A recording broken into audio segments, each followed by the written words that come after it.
स्वामी समर्थ मित्रांनो, स्वागत आहे आपल्या श्री स्वामी समर्थ 1111 या चॅनलवर। तर आज आपण एका आईच्या ममतेची आणि श्रद्धेची एका सत्य घटनेवर आधारित कथा ऐकणार आहोत। तर चला मग कथेला सुरुवात करूयात। खेडच्या कडेला वसलेल्या एका छोट्याशा गावात सुमतीबाई खाडे राहत होत्या। आयुष्य फारसे मोठे नव्हते, पण जे होत ते साधे, शांत आणि समाधानात गेलेले।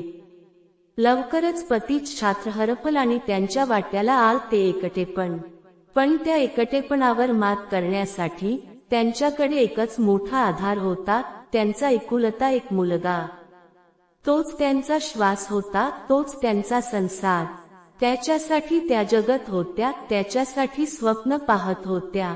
माझा मुलगा मोठा होईल, पायावर उभा राहील, स्वतःचं घर करेल हीच त्यांची रोजची प्रार्थना होती। पण नियतीने एके दिवशी अचानक वेगळाच डाव टाकला। सुमतीबाईंना सतत थकवा जाणवू लागला, अंगात रान उरत नव्हता। किरकोळ दुखण समजून त्यांनी दुर्लक्ष केले, पण दिवसेंदिवस तब्येत ढासळतच गेली। शेवटी मुलानं आग्रह करून त्यांना डॉक्टरांकडे नेलं।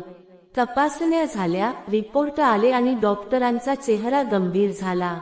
थोड्या वेळानंतर डॉक्टरांनी अत्यंत शांत पण कठोर शब्दांत सांगितलं, कॅन्सर आहे, फार वेळ नाही, जास्त दिवस उरलेले नाहीत।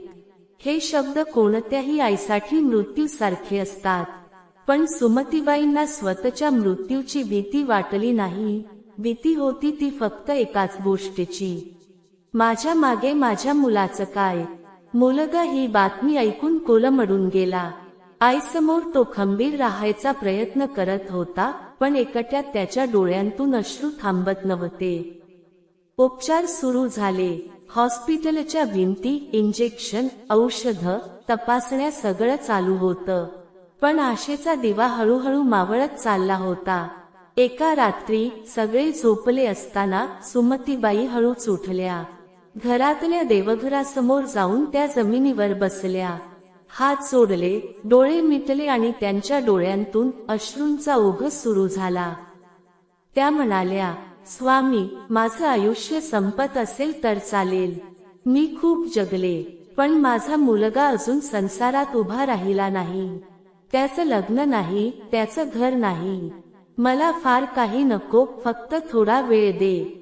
तो पायावर उभा राहेपर्यंत मला इथे ठेव, एवढीच भीक मागते। त्या क्षणी देवघरात विलक्षण शांतता पसरली आणि अचानक एक तेजस्वी प्रकाश प्रकट झाला। सुमतीबाईंनी डोळे उघडले, त्यांच्या समोर एक दिव्य तेजस्वी स्वरूप प्रकट झाले। मनात भीती नव्हती, फक्त अपार शांती होती।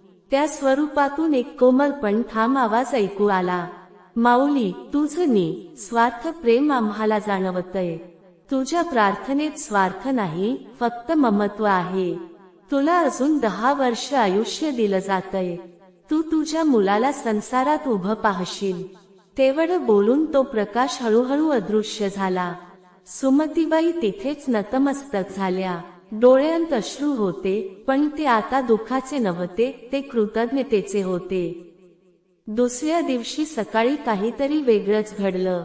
त्यांच्या शरीरात एक नवा उत्साह होता, अंगात ऊर्जा वाटत होती, चेहऱ्यावर शांत हास्य होतं। मुलाला हे पाहून आश्चर्य वाटलं।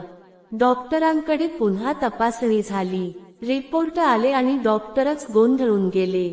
हे शक्यच नाही, आजाराचा काहीही मागमूस नाही, कॅन्सर पूर्णपणे नाहीसा झालाय।